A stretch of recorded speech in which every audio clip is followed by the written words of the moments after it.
Hello. My name is Erica with Jacksonville RV Rentals, and I'm going to do a walkthrough for Bon Bon.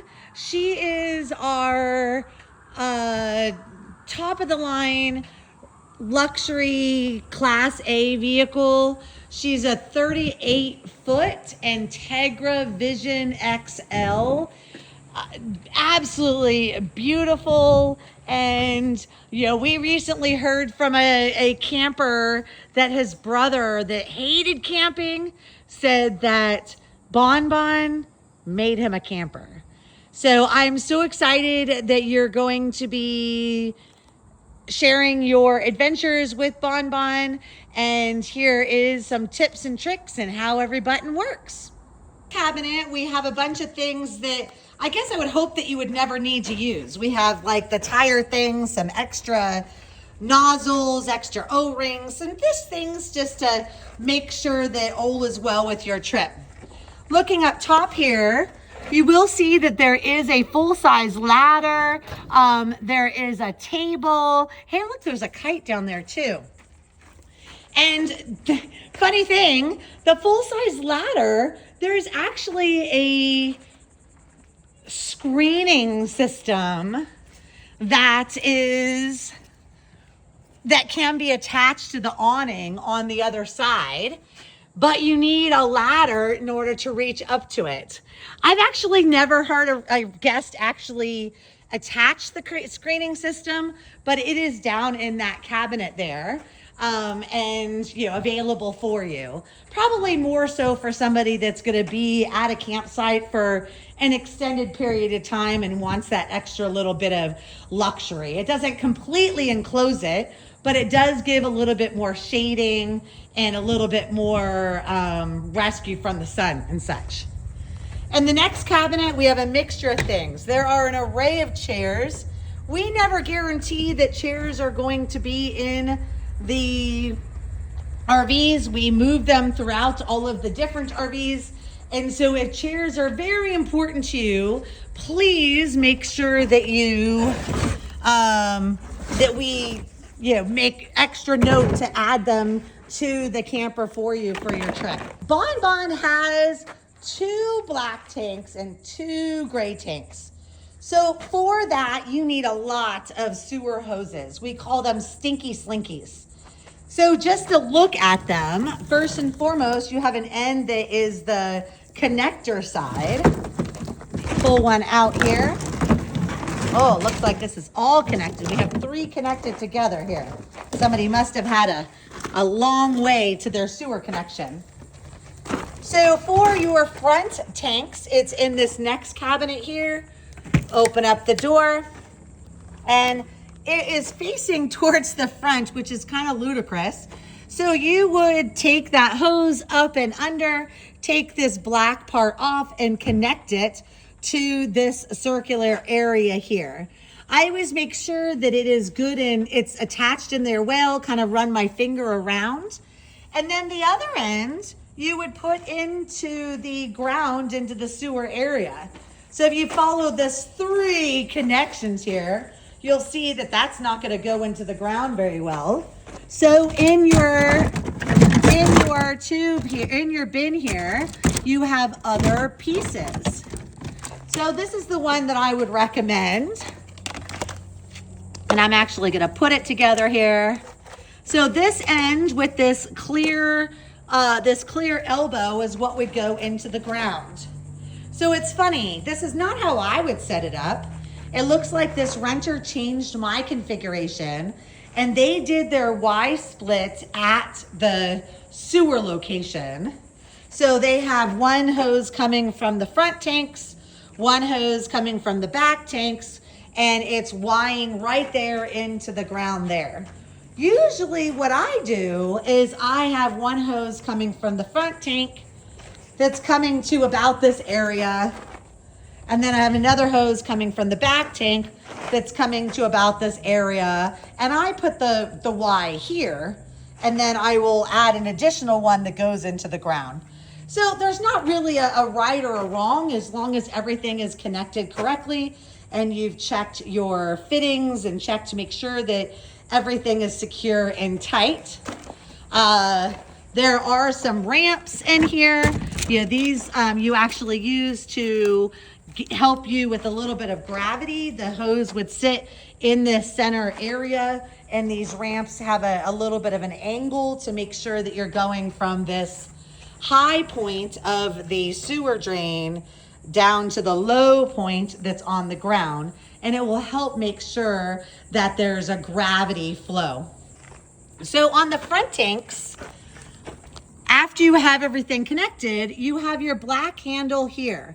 I pull this black handle just a little bit and just make sure that everything is connected correctly. Then I will pull the black handle out completely and let it drain until you see nothing more coming out of that clear plastic part that goes into the ground. Then after you dump the black, you would then close the black handle and then pull the gray handle. In this front area, the gray handle is a little bit weird. It's going all the way back there. So it's a pole that's right here, and it's actually missing the gray handle for some reason. So we need to get that replaced. But this, you would pull this out again until all the water drains.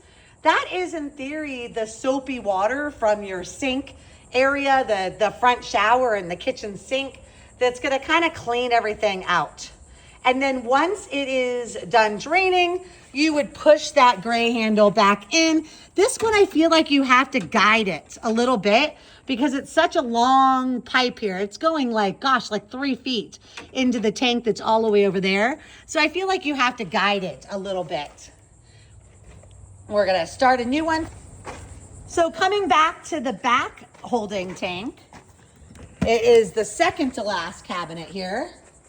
This one at least is pointing in what I would call a logical direction, sort of towards the ground. So again, you would take that black cap off, go underneath to hook the hose up there, and you have a very clear black handle that pulls out this way and a very clear gray handle that pulls down that way. To talk about some suggestions when it comes to the tanks, some people think that it's a great idea to leave your tank valves in the open position. I've heard people even say that they leave their black tanks in the open position.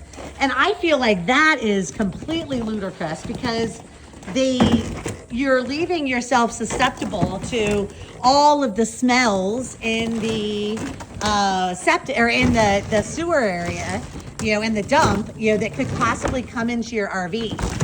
Now, the reason why some people leave the gray tank open is when you hook up to the city water, then you, in theory, have unlimited water supply. But if you leave that gray tank closed, then you now have a limited storing capacity for an unlimited supply of water, which, as you can imagine, could cause some problems. So I tend to leave both closed and only open them and drain them when I want to, because I don't want those smells coming in the RV itself.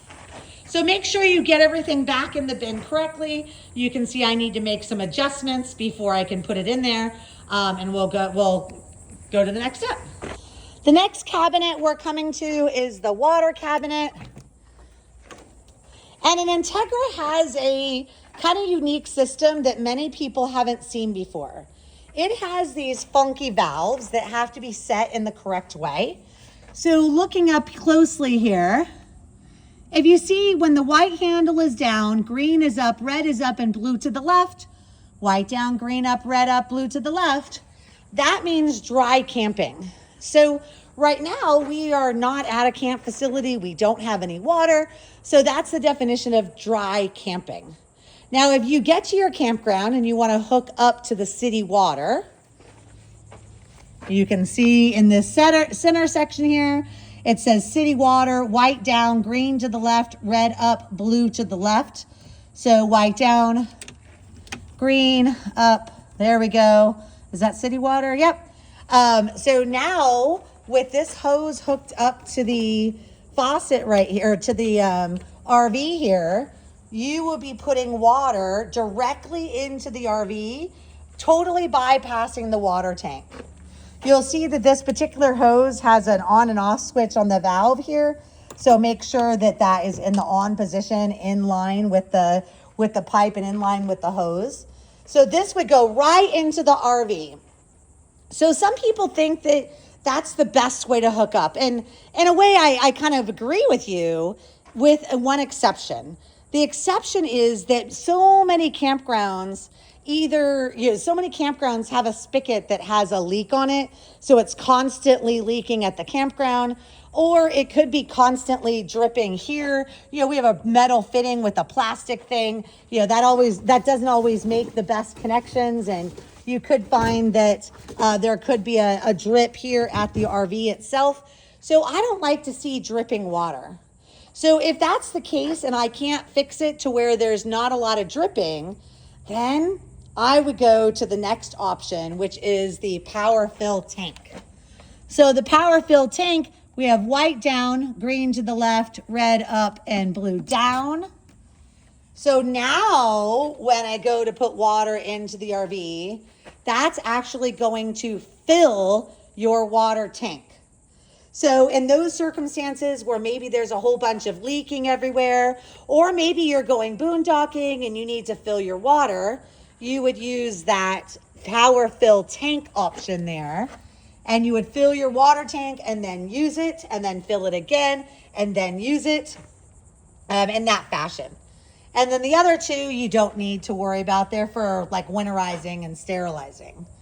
So in this area, you do see that there is a nice little shower hose. So technically there is an outdoor shower, but I want to paint a kind of not so pretty picture that using this shower in this area is right where people have dumped their tanks.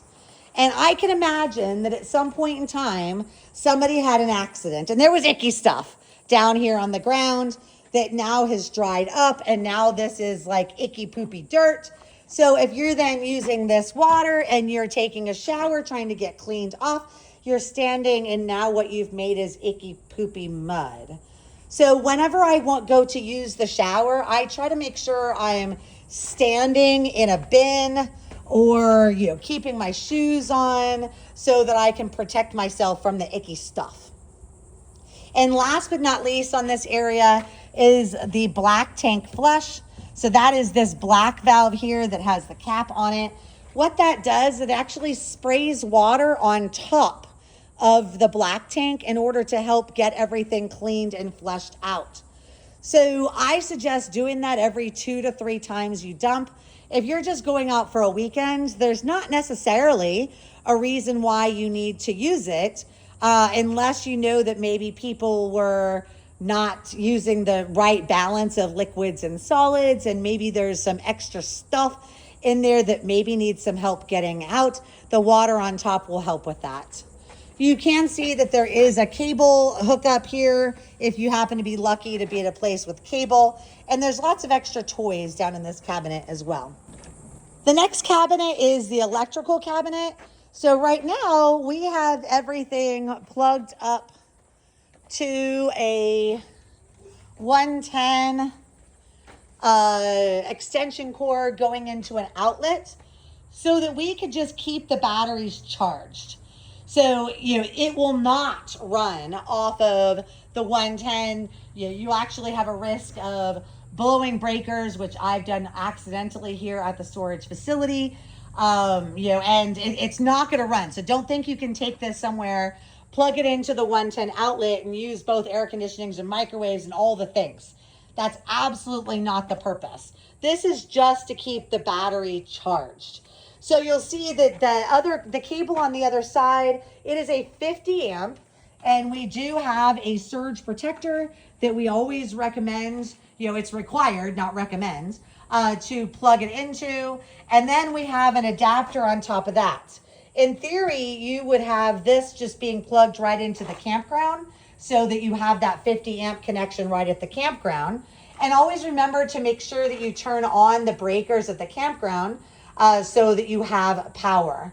And we'll talk about when we get inside, but the easiest way to make sure that you have the right type of power in the RV that you have that 50 amp connection is to see if the lights have turned on the microwave. So if you're ever calling me about power issues, that will be my first question. And everybody always wonders, I'm not cooking anything. I want to turn on the air conditioner. Well, that's just the easiest way to tell. If the lights are on the microwave, that's great. If they're not, then you're not hooked up correctly, or there's breakers on the campground pole or something. So this is a 50 amp RV. And again, it's not going to run. Oh, there's a little wasp here.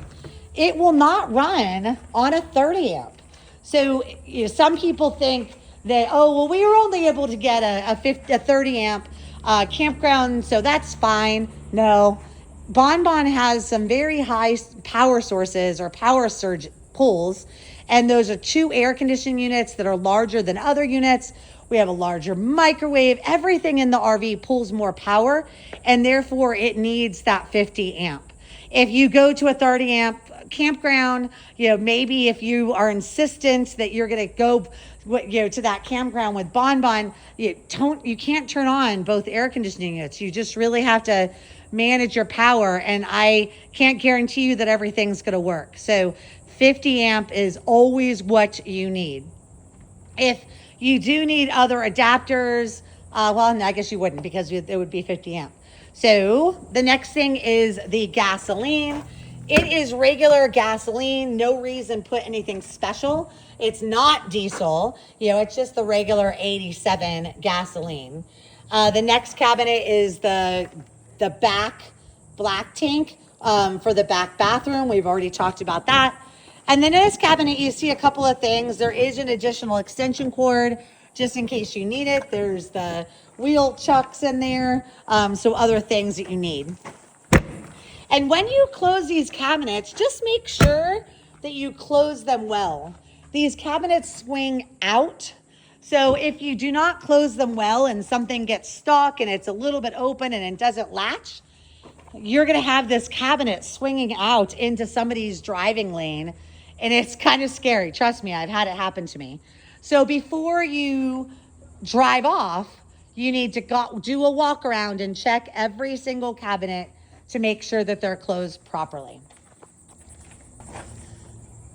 There is a big, beautiful ladder on the back of Bon. Absolutely no reason why it should be used.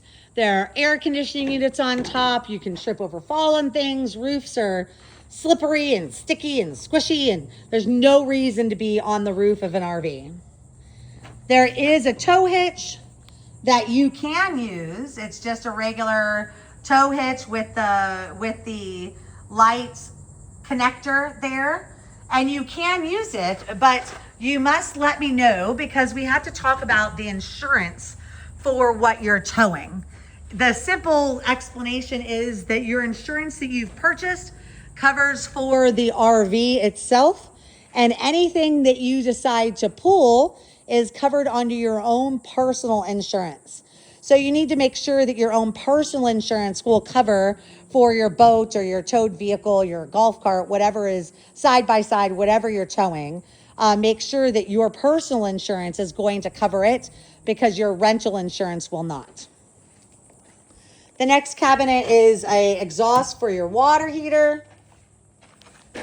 Then we have your manual leveling blocks.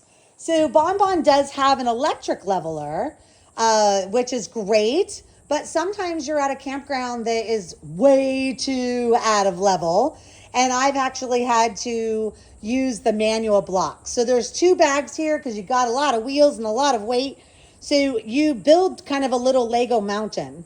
It's, you put 2 on the bottom and 1 on top. It locks it all together. If you need an extra level, you can put 3 on the bottom, 2 on top, and 1 on top of that. And then what you do is you place it in front of a tire and you drive your tires up on it. So there have been times where I've had to use the manual leveling blocks because the property was so out of level that the auto leveler did not work. But there are, auto levelers are also one of the most finicky items in the RV. So if for some reason something happens and it doesn't work, I always like to have backups. You'll see in this cabinet as well is the connector for the gas line for your Blackstone stove.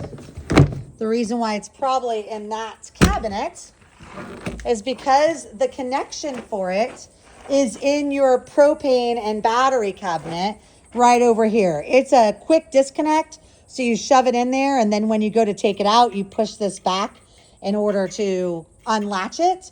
And it does have an on and off switch here, so on is always with this pointed towards the valve on in line to your hose. So right now you'll see it's in the off position. You have 2 house batteries that you shouldn't have to do anything to. And then underneath is your propane tank. There is a gauge here, but there's a better gauge inside. If you had to fill up your propane tank, you would just pull into your area where you are filling it up and make sure that this cabinet is near the propane fill area, and you would go inside and go get someone, and they'll do everything for you. You are responsible for having your propane level back. See how it didn't close? You are responsible for having your propane level within a few percentage of when you got it. And there are times in the summer where the RV will go out 3-4 times and it will go from like 66% to 62%. What we're really caring about is you using 10, 15, 20% of the propane that now we need to fill it before the next guest. So I do have an option where I will take it to get filled for you, but there is a small little upcharge for that. In this next cabinet, we have our Blackstone stove that should be in this RV. It lives here. I already showed you the connection up above. It looks like this is in here backwards. In this bin is a bunch of cooking stuff. Looks like sometimes we leave some things that were left by previous guests that I feel like you might be, that you might find helpful. So there's some extra charcoal. There's a table for the Blackstone stove. Look, there's even some boogie boards. We really tried to keep this RV really stocked. And the next cabinet, we have an outdoor rug and some extra little things there. There's some trash bags. And that's it. There is a huge outdoor TV here. It is locked at this moment. You would unlock it and just open it up. But it's nice to be able to enjoy that game while you are on your trip. Entering in, we do have these steps. They are automatic steps. There is a button that you can turn them off when you get into the campground. So power step on, power step off. So if you push that off button, then they will not go in and out as you're driving down, or they will not go in and out when you get to the campground. Also, right by the entrance is the main power button. If you turn that main power button off, then your whole RV is dead. It's not a light switch. It turns off every single thing that is connected to your batteries. So for the most part, unless you're going to stop at somebody's house or a hotel for a few days as part of your trip, you're going to leave that power button on. The next is your inverter. I pretty much say don't touch it. It does some tricks and it does provide power from the batteries to your RV, but the more you touch it, the more things get wonky. So let's just leave it alone. And also by the door, you have some main power buttons. You'll see that there's porch lights and main ceiling lights that will turn on. It just really provides some assistance right when you walk in the door. There is accents lights, and your awning goes in and out here from these buttons, and it also goes out from the main panel as well. Let me show you. I'm going to push the extend button and see it going out there. Yay! But we're really close to that next RV, so we're going to stop. And we're going to put it back in. Retract. So let's talk about this awning. It is so super nice to have an awning in the Florida sun. And it's nice to have that opportunity to get some relief. But your insurance that you have paid for is collision insurance. So unless you happen to be driving as you were crashing your awning, then whatever damage to the awning due to wind or a storm that came up is all off of your security deposit and your nickel. So I always tell people, if you're enjoying the awning and sitting outside, enjoying the awning in the beautiful chairs and such, that's great. But the second you go inside or you leave your campground, please close it. Coming into Bon Bon, everything is so comfy and squishy and cute.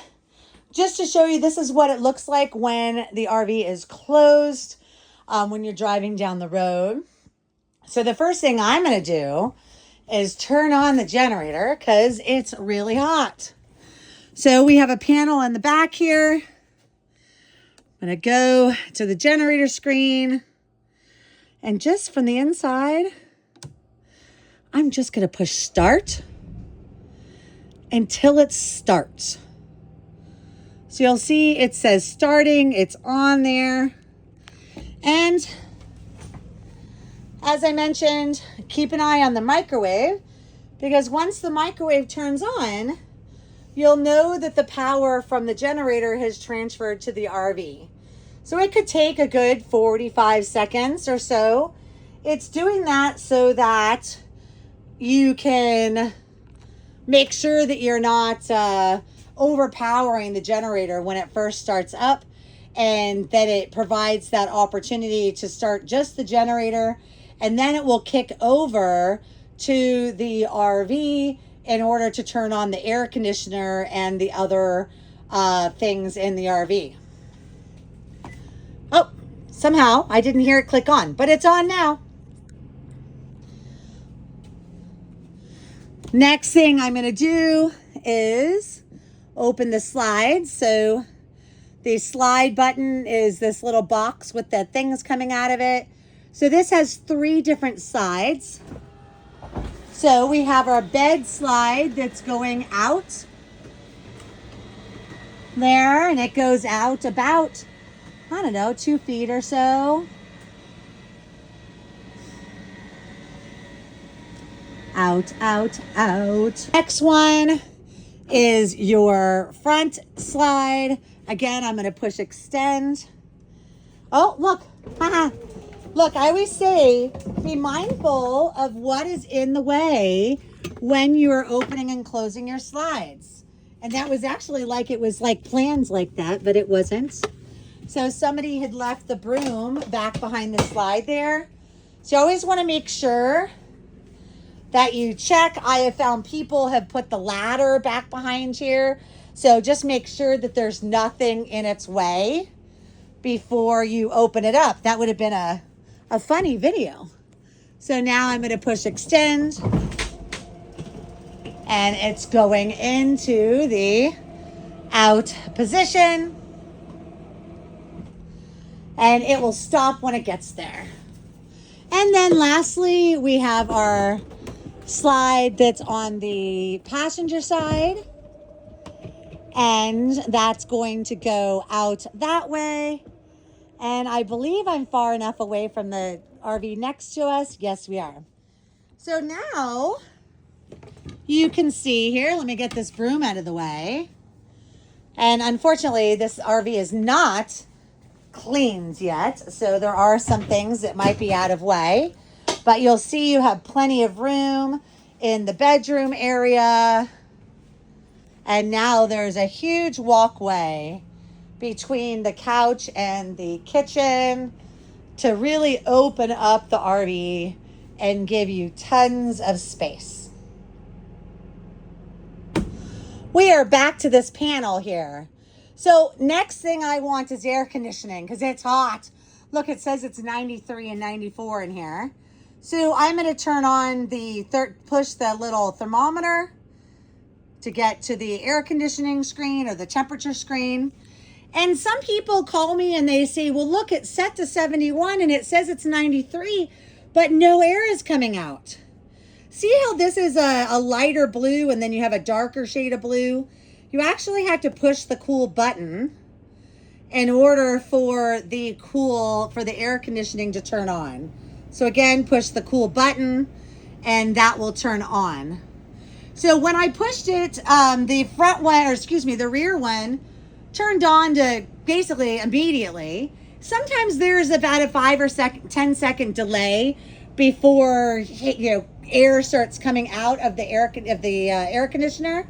I just heard the front one turn on now. So the back one turned on immediately, and the second one, it was maybe 20 seconds later.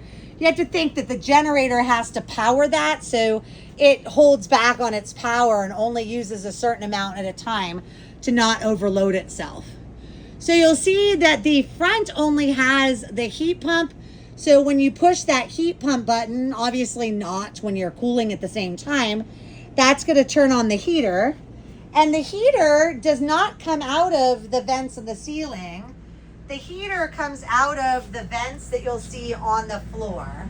So heat on the floor and air conditioning up on the ceiling.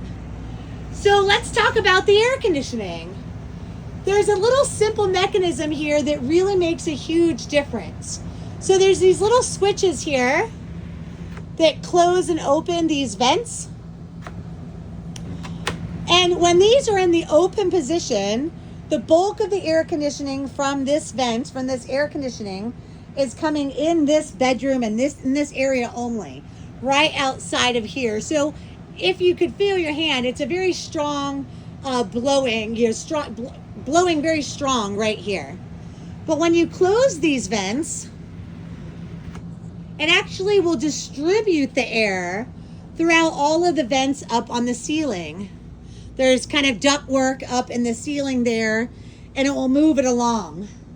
Sometimes there's a vent that maybe guests feel like it's not getting enough air. Farther away from the air conditioning unit is the least amount of air. Again, there is a second unit up front with those same little mechanisms. And if you're gone for an extended amount of time, it might be required for you to clean those vents up there. They're very sensitive when it comes to the gunk that gets in them. And if you have her for a couple of weeks, you might want to add that to your weekly cleaning schedule. I just pull this out, take it to the sink, wipe it down with a wet paper towel, and put it right back up there. But if you don't, then the air conditioner is not going to work as well as you would like. Back on this panel, you do have a furnace as well. So the heat pump actually will come, it will actually provide heat from the air conditioners, but this is actually your furnace. I stated incorrectly. So I'm so sorry about that. Even I can make mistakes. And then these are the fans in the bathrooms. Going into the front bath, always make sure that you keep the shower in this locked down. This is a very loud noise when it slams when you're driving down the road. So just make sure that it's locked while you're driving. It has a pretty normal shower nozzle. That little latch right there is an on and off switch. We have a sink and a toilet. You flush it with your foot, and you'll see, look, when I flush, there's no water in the bottom, or very little. So what that tells me is our water pump is not on. So I would go back to the main panel and look, yep, it's not on. I'm going to turn it on. And now when I flush the toilet, there should be water. And oh my gosh, there's not. I bet. Sometimes there's a trial and error when you're troubleshooting things. And sometimes I think that it's funny because I think that maybe I should stage some of these complications so that if these happen to you, you might be able to catch it yourself. So remember how I told you when we were putting the water into the RV, how those valves were very important? This is the exact reason why. So I'm guessing that I left that valve in the city water position. So let's see, we have the white down, green to the left, red up, and blue down. Oh, that's in the power fill position. So right now, all the water is thinking about is filling the water tank and not giving us any water inside. So white down, green up, red up, blue to the left. Now we should have water inside. So it kind of brings to a good point. When it comes to troubleshooting, I really try to provide you all the tips and the tricks, but there are so many things to know about all of these RVs, especially when you get to these larger luxury RVs that have a lot of bells and whistles. Sometimes things are really nice to have bells and whistles, and other times I think that they make things a little bit more difficult and a lot more things to think about, just like this situation here. If we didn't have those valves, we wouldn't have had that problem. So now I'm going to flush the toilet. Yep. See how there's water there? Every time you dump, you do want to put toilet chemicals in your RV. So we usually put these in the walkthrough. There should be a container, at least a full container. You would take that tablet, put it in the toilet with about a gallon of water, and that will help keep your toilet paper all dissolving quickly and help keep smells out of your toilet. If you don't use it every single time you go to the bathroom, but every single time you dump the tanks. And if you'll notice, there's ample toilet paper down there. We always like to provide you enough toilet paper so that you don't get creative and start using, nicer toilet paper that has little bears on it, because it needs to be septic safe, quick, rapid resolving toilet paper. Especially in Bonbon, I find that if you use the wrong toilet paper, the way that these tanks are designed, it makes life very difficult in order to flush it. About 12 loads of toilet paper. This is our second container of chemicals, so I think we're good. So we're now in the back bathroom that's inside the master suite. And again, there's a nice little latch to make sure that these doors don't swing open and crash while you're driving. Please make sure that they are latched. We have, again, toilet paper and things here. We have our toilet, and it looks like one of our guests left some bathing suits. So if you ever think that you left something, just let us know. The cleaning crew is usually pretty good at finding things, even if it's hidden inside a back cabinet or a weird drawer. We find things. What we ask when you're done with your trip is that you put all of your linens back in the bag that they were provided to you in. So in these plastic bags that you'll get for your trip, if you ask us for linens, you will have a top sheet, a bottom sheet, a comforter, and 2 pillowcases, or 4 depending on the RV. And it will be all wrapped up in this bag that is tied up tight from our laundry people. And then they put them inside of these bags so that we have a way to transport them. And when they're clean and they bring them back to us, we have a way to keep them clean and pretty for you. In the past, we actually used to make the beds, and I don't make beds anymore. We find that it's just so hot in Florida that even with the air conditioner on, I just turned it on about 5 minutes ago. When we're inside of these RVs working, it's really hot, and I just don't want to be not clean and fresh when I'm making your beds.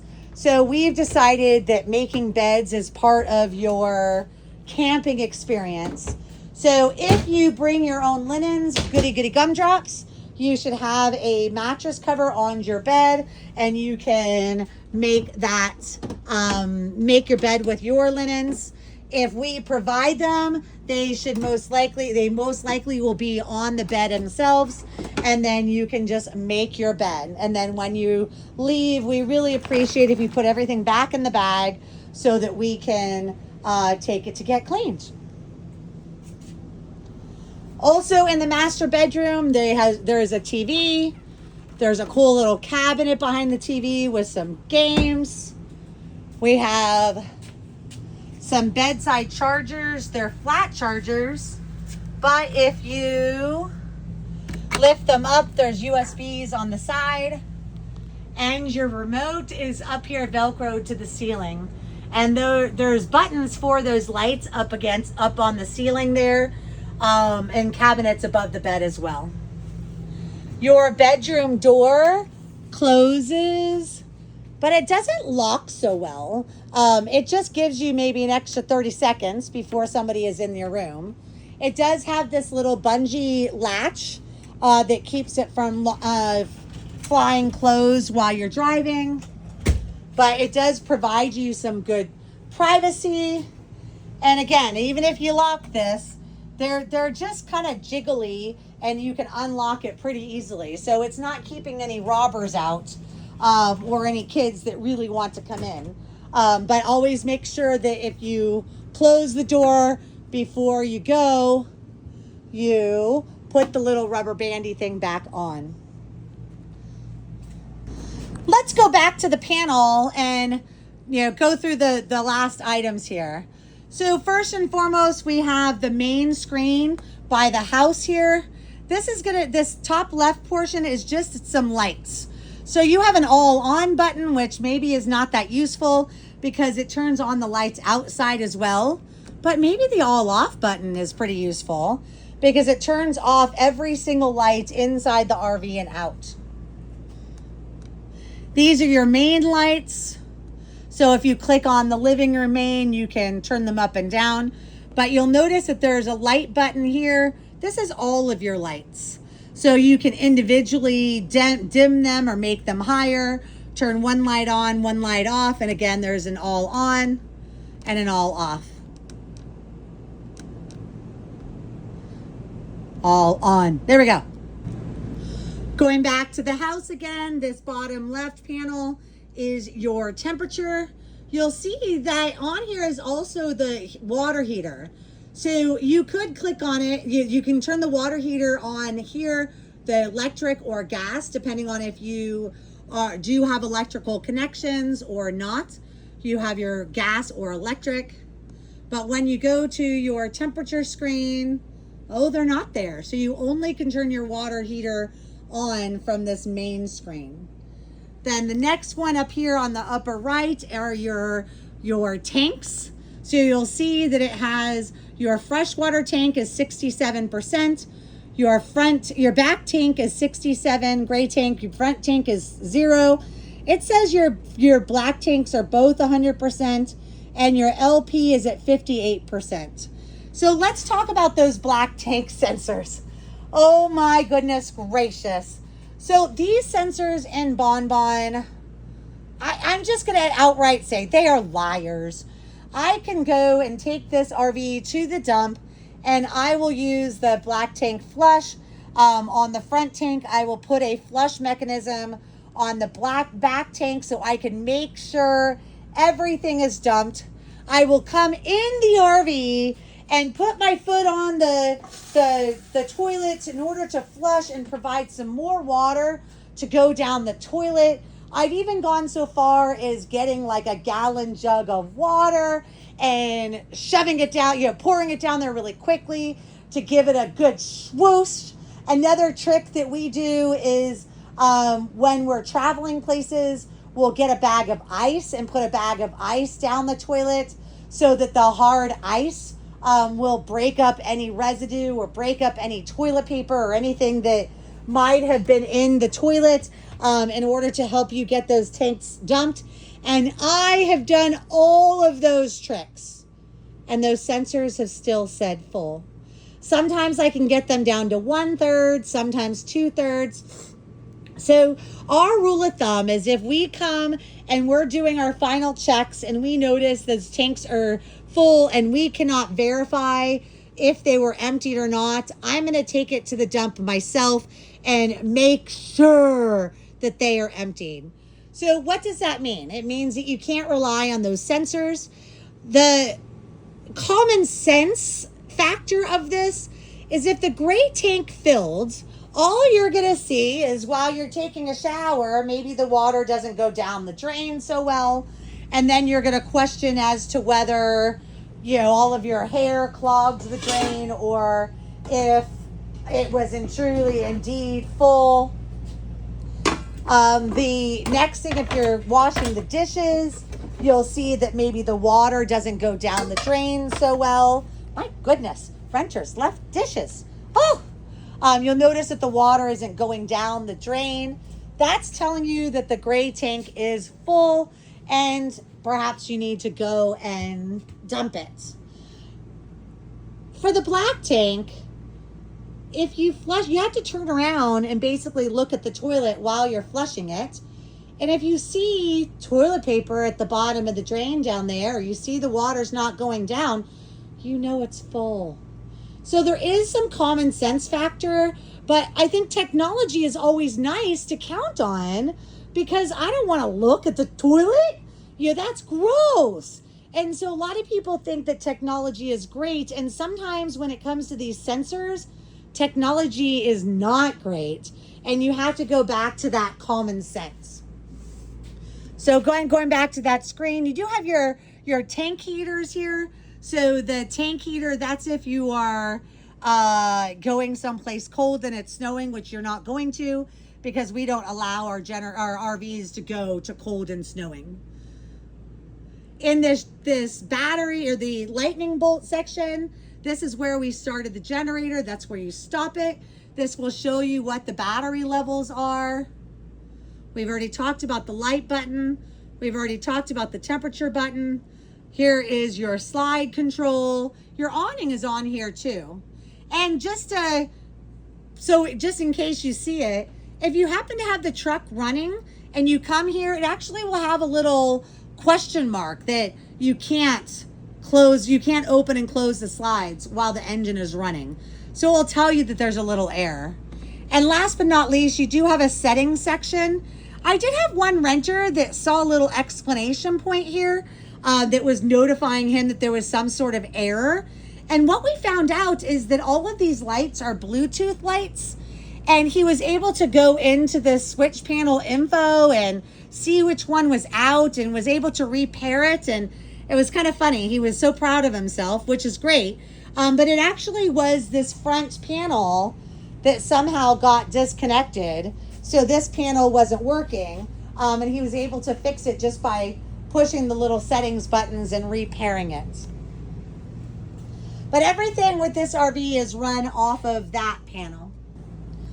The next sleeping area is the bunks. It's right outside the bedroom and the front bathroom. This, there are little TV, iPad holders up here. There's outlets in the corner. These mattresses here fit in here really tight. So if you are making this mattress, it's a lot easier to just take this mattress completely out and make your bed in the kitchen, put your top sheet on it, then shove it back in and make your bed. Again, there's outlets in the bottom, and there's curtains in order to close them. We do have a convertible sofa. This, you take the back cushions off, then you lift up the front and pull it out. There's a little bar that then opens down to where you make sure that it's vertical and on the ground. It's a bar that makes a little leg extension that holds the foot portion of the bed. And I have noticed when people have put it back in that they did not put those metal bars back up, and you'll see the metal bars hanging down here underneath the couch here because they weren't flopped back in. And then after you get that all open, this back section lays down to a bed, and it's actually pretty comfortable. There is a lump or two here or there where all the cushions meet, but I find that if you get a good mattress pad or even like a foam pad, that it makes all those little bumps go away. The next area you can convert into a bed is the dinette. You'll see underneath there is a little handle. Oh no, there's not. So this one, you're actually going to lift this table up here, and you're trying to get it off of the back latch there, and you're trying to get it off of the back, you take the cushions out and lower the dinette onto this ledge right here. And then you can move the cushions in place so that it is a bed. You'll notice it is not a full size bed. It is short. So this might be good for maybe a 6-year-old, maybe younger, an adult that curls up into a ball when they sleeps in the fetal position. I don't know. Although that it is listed as sleeping 2, I always like to point out that it really doesn't sleep 2. That's just what the manufacturer says. And our last sleeping area is the bunk above the driver's area. That is a switch over here. This key needs to be in the on position. Then you push this button to lower it down, and it lowers down to right on top of the cushions here, right on top of the driver's area. So you can't drive with that down, obviously. You do need to put it up. There is a ladder that latches in these 2 things here. And there's these 2 little bumper things. And you'll see this rod. They're actually like don't fall out of the bed little rods here. See, it goes into that black little rectangle there to give you a little rail so you don't fall out of the bed this way. And then there's one in the back so you don't fall out of the bed that way. We're all about safety. This bed does give you ample room that if you wanted to throw all of your blankets and such from all of your dinette and your couch and all of your pillows up here during the day in order to make more room for your living space. There is plenty of room up there to store some stuff. Let's see where it stops. Yep, there we go. So about 6 inches that you can put all of your blankets and pillows from the other bed so you can enjoy your living space. Oh boy, I did have to take a few minutes to clean up this area a little bit. The previous guests left a bunch of dishes in the sink. That's the biggest thing that I ask. Please don't leave any dirty dishes in the sink. Because the dishes were dirty and we didn't realize it. So there is a hidden cabinet here again behind the TV. You can open it up. I want to do another big warning about this space here. This latch, you need to make extra special sure that it latched and that you can pull and it's not open. You can see you have to push that handle.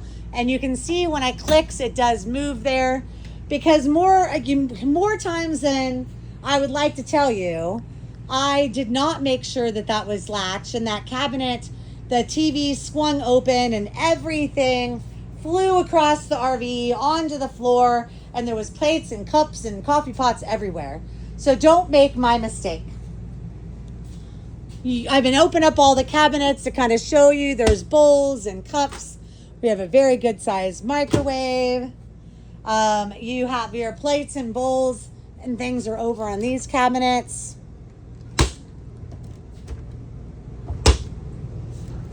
And it's empty. Then we have our 3-burner cooktop. Oh, pans are down in the drawer underneath the cooktop. So with this cooktop, I'm going to kind of show you how it works, but I can't do it because I need 2 hands. So you're going to take this knob, push it in, and turn it to the left to where it goes to that little flame there. And with your left hand, you are going to click this ignite button. With the stovetop, once you've started it the first time and gas has maybe gone through the pipes after it's maybe been off for a little bit or they just filled it, probably 1 click should work, but sometimes you do have to click it multiple times. Then for your oven, you have the same situation. You have the little flame there. Turn it to the flame.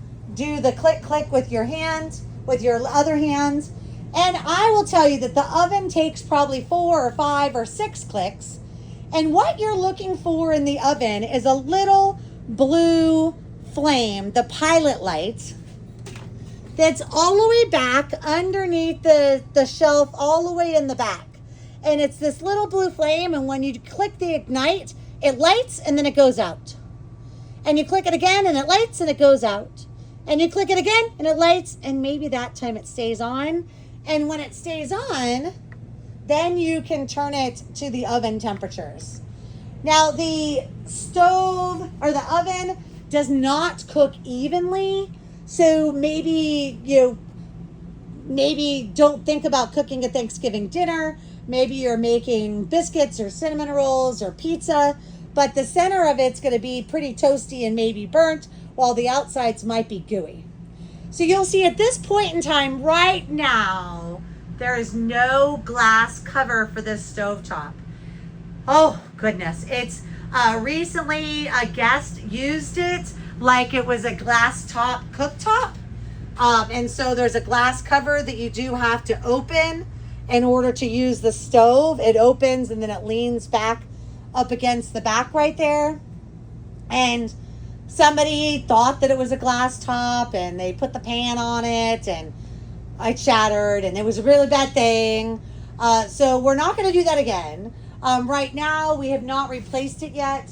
It's actually black ordered. So depending on when you're watching this video, it may or may not be there. Then your fridge is a full-size residential fridge. I want to say it's even bigger than my fridge at home. There is an ice maker, and I do ask for one big favor. If you use the ice maker, can you please help me by remembering to empty the ice before you turn it back in? Because sometimes we have to park the RV at our other storage facility that does not have power. Sometimes this facility loses power and the ice melts onto the floor, and as you can imagine, that's really bad. So again, we've already talked about it, but this is a residential fridge and it needs power, and it really needs to be cooked up to the electric, not just the generator. The generator will work, but the generator does not want to run for 24 hours a day as you are keeping your food cold. I am now sitting in the driver's seat of Bonbon, and it is such a beautiful window. Huge. You can see miles in every direction. Maybe not a pretty storage facility, but hey, it's a beautiful windows. Starting on the left-hand side here, first we have our electric leveler. So in order for the electric leveler to work, you need to put on the parking brake. That is a foot brake here. There it is. So I'm going to put the brake on. And if you were to release the brake, it is a handle that's up under the dash here. You just kind of have to feel around until you find it, and then you release it. But in order for the leveler to work, you do need to have the brake on. And then you're going to push the power button. It's going to operate, it's going to do all of its stuff after you push auto level. So you push auto level and it's going to go nah, nah, nah, nah, nah, nah, nah, nah, nah. Please do not walk around the RV, sit still so it doesn't have to work so hard. And it's going to tell you what it's doing. If it's working, it's going to have a light here. I think it might even blink while it's operating. Low voltage means that the battery is almost dead and it doesn't have enough power to operate. So either turn the generator on or plug it back into the electrical power source. After it does its if it still can't get itself level, it will beep and say excess slope. And I actually had that happen to me at Ginny Springs. The first time I parked, it told me excess slope. I walked around and I said, oh yeah, I can see that. I pulled the jacks back up and I moved the RV to a different spot so that I felt like that was a little bit more level. So then I did the auto level again and it leveled, and it actually said it was level. And I went outside and I looked and the back tires were like 3 inches off the ground. And obviously you don't want that. That's a lot of weight on that little post there. So then I went back and got the manual leveling blocks. I released the level again by pushing the all retract. I put the manual leveling blocks down. I drove up onto the tires, and I did do the auto level again, and I leveled on the leveling blocks. And then finally we were level. This particular RV, it doesn't need to be leveled. It doesn't need to be stabilized like a trailer would need to be stabilized, but it does need to be level because that fridge is very finicky and it does want the RV to be level. And then before you leave the campground, obviously you need to release your jacks, your auto leveler, and you would do that by pushing the all retract button. And I just want to let you know, that's a pretty loud jerk and big kind of, loud noise, and it sort of, takes you off your balance for a second while it's releasing those jacks. And obviously do that before you drive down the road, or you're going to buy some new leveling jacks and they're really expensive. The next thing here is your shade. There's a shade up, shade down. So that's nice to close the shade. The bulk of the heat in the RV comes from the glass in the front and the windows. So you always want to put your shades down to keep the bulk of the air from, or the bulk of the area from getting hot. They do have a kind of pull it down to release it, and it slowly goes up. The next one is accent lights. Those are outside if you want your RV to look really cute. I just want to show you how it's still going up really slow. You have your inside lights here. Those are the lights above your head. Then these are your adjustments for your mirrors outside. And you have a USB port. Coming now to the front of the dash, you have mirror heaters. That's fancy. You have fog lights. That's fancy too.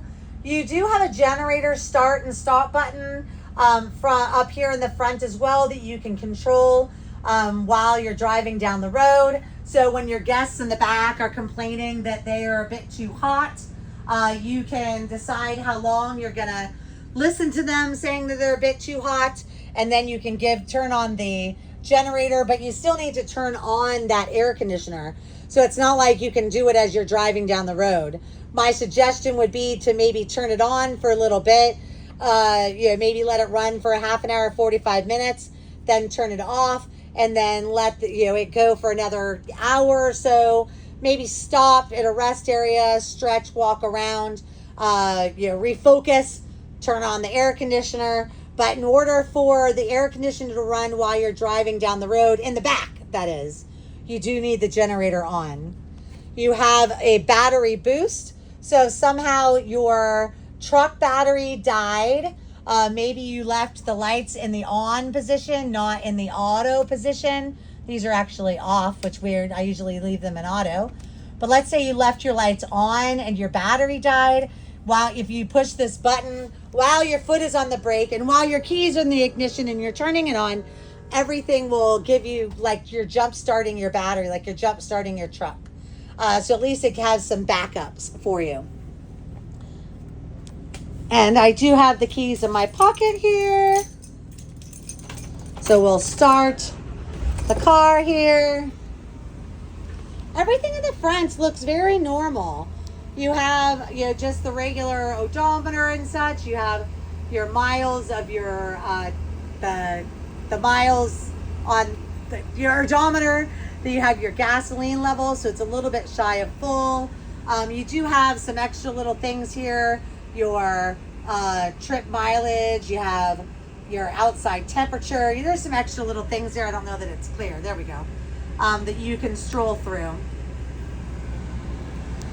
There is a little holder for your phone, but beware, in the Florida sun, this has fallen down a number of times. Obviously, your gear, putting in gear. If you're towing, there's a tow button on the end here. And then you have your center console, so when you turn on your turn signals, it will do a side view camera, now to the other camera on the left. And if I was to put this in gear, so now I'm in reverse, the reverse camera does turn on. So it's all operated by your turn signals and what gear you're in.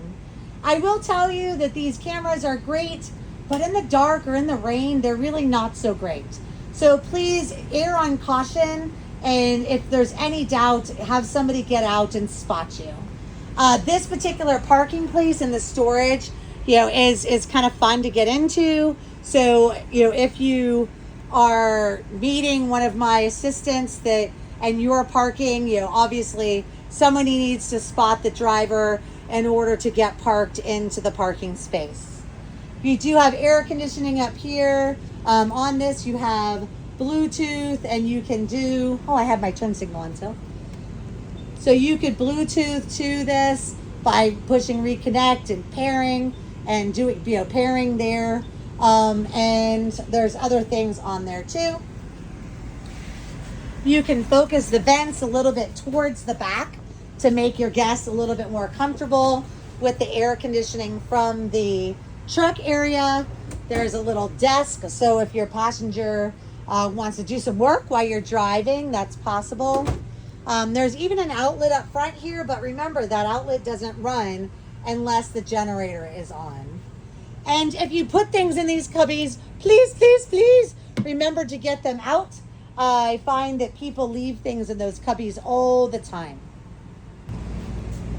I want to point out some safety things. So first off, you have your fire extinguisher is by the door, looking around. Your smoke detector is up here above the driver's area. I'm looking for the CO2. It's going to be down on the ground somewhere. Let's see, where is the CO2? I'm still looking. Oh, there it is. So it is down, their CO2 detector is down here on the ground. If you ever hear any beepings, any beeps, it might be your CO2 detector. Maybe it needs to be reset. Your fridge will beep at you, telling you that it doesn't have power. But that, mostly the beep. So, and just because I happen to see it and I didn't show you, the remote is Velcroed here to the wall. We're all done with the walkthrough, but I want to go through and do 2 last videos showing you the things that you need to think about before you drive off. So again, you have your latch for the back shower. Look, there's some lights that I forgot to tell you about. We have our bungee on the bathroom door, on the bedroom door there, on this bathroom door. Then we're going back to the panel. If you see a little lock button, remember that you might need to turn off the ignition in your truck. And I'm now going to push the retract button. When you're moving any of the slides, always think about what's under the bed. Did you leave your shoes under the bed? Is there something stuck in some area? Anytime you hear any weird noises, you want to stop immediately. You never want to force something or think that there's nothing wrong. You're going to close your next slide here, and then your last slide. Again, remember I saw that broom over here, so we know that there's nothing blocking it, so we're going to close this slide here. Remember to latch this fat latch here in the shower. Make sure there's nothing on the countertops. Even if you're sitting at the table, you still may have stuff that might be breakable, that if somebody puts on the brakes, it's going to slam everywhere. Make sure the fridge does have a latch on it, so you can latch it shut to make sure it doesn't open. If there's a glass stove top here when you come, make sure you close it and there's nothing on the counters. If I happen to drive away with this pan on the counter, gosh darn Skippy, it's going to fly off. You also want to make sure that you make this TV is latched. Looking around here, obviously that the bed is up, that your automatic leveler is up, and you're always remember your foot brake is the emergency brake. That's a hand release with your hands. Talking about seat belts. Bonbon will sit 1, 2, 3, 4, 5, 6, 7, 8. So if you reached your hands in that crack there, you can pull out the 2 seat belts in this area. And then in the dinette area, you would move the cushions aside. And you'll see that the seat belts are down under the bench area here. So you would take these out, lift them up above, and put the cushion back in order to have the seat belts. And Bon Bon has 2 specific spots for car seats. So these are the over the shoulder, over the top of the booster seat of the car seat latches. Just want to talk about seat belts or car seats when it comes to RVs. Technically, many of the RVs are not safe for car seats. You need to have, especially if somebody that's in a booster, you need to have that over the shoulder thing.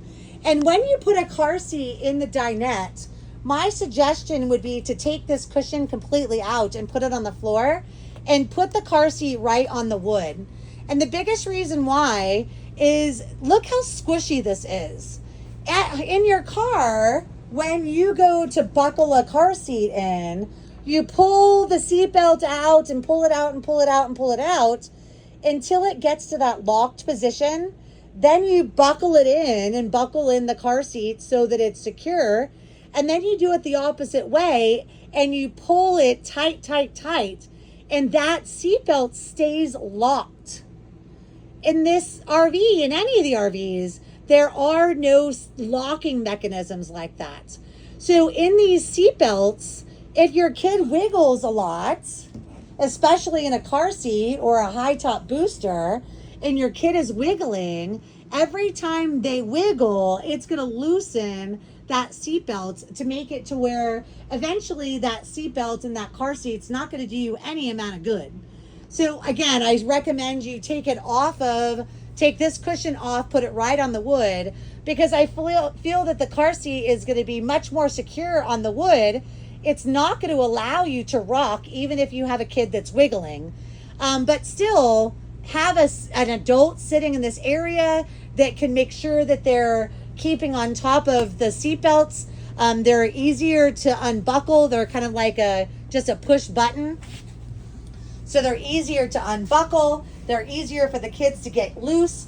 And we have a funny saying in our house, in our family when we travel: manage your cushion. So if you can imagine if your kid was sitting here and they were constantly wiggling and constantly wiggling and constantly wiggling, next thing you know, that cushion's going to be on the ground and they're going to be sitting on the wood. And they're going to be, whining that, or not so happy that they're sitting on the wood, and you're going to be like, well, you didn't manage your cushion. So I always recommend, kids, they sit back, they obviously no wiggling, and as you move your cushion forward, make sure you scoot it backwards. If not, you're going to be sitting on the wood until there's a safe place to stop, so you can get a grown-up or somebody that can help the kid out. So we're going to go outside and do a last check out there, and we're going to get you on your road. So we're doing our final walk around for Bon Bon before we drive off. So I just wanted to point out, see how there's a little drip here? I just want to show you that that's not a problem. You have to understand that the air conditioning units are on the top of the RV. There are little rain gutters here that are supposed to direct the rain to certain areas and So direct the condensation from the RV, from the air conditioner to certain areas. You can see that this is one of the areas. It goes right down the driver's side window. But depending on how level things are and depending on where you are or the water is going to drip wherever it would like to drip. So I'm just going around, just making sure that the cabinets are closed. Our tires look good. Obviously, we're still connected to the storage unit right now in order to charge the batteries because we're not driving off. But we're going to put the power cord back in the cabinet.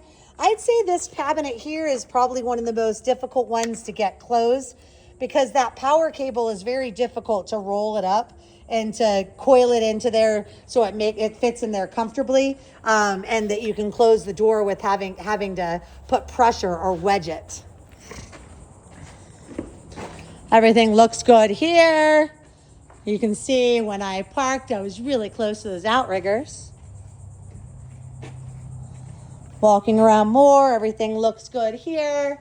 Here's my power cable. Obviously, that's you're not going to see.